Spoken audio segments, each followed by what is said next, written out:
Holy Gospel of Jesus Christ according to St. Mark, chapter 5, verse 21 to 43. When Jesus had crossed again in the boat to the other side, a large crowd gathered around him and he stayed close to the sea. One of the synagogue officials, named Jairus, came forward. Seeing him, he fell at his feet and pleaded earnestly with him, saying, "My daughter is at the point of death. Please come lay your hands on her, and that she may get well and live." He went off with him, and a large crowd followed him and pressed upon him. There was a woman afflicted with hemorrhages for 12 years. She had suffered greatly at the hands of many doctors and had spent all that she had.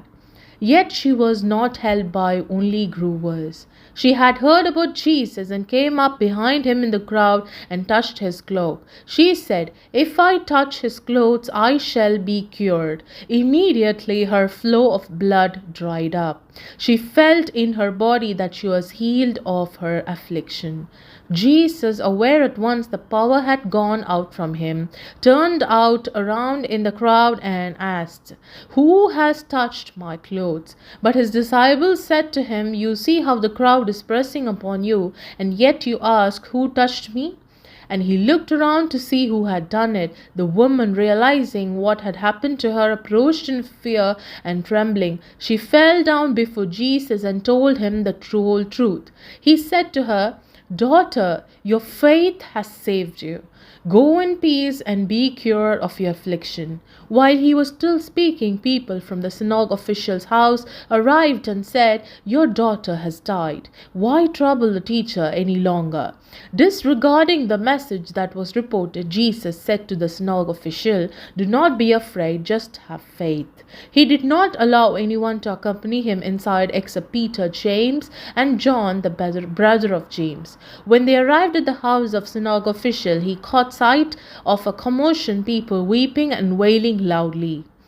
So he went in and said to them, "Why this commotion and weeping? The child is not dead, but asleep." And they ridiculed him.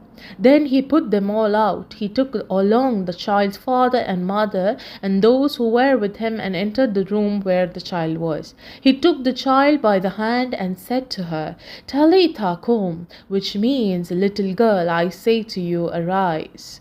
The girl, a child of 12, arose immediately and walked around. At that they were utterly astounded. He gave strict orders that no one should know this and said that she would be given something to eat.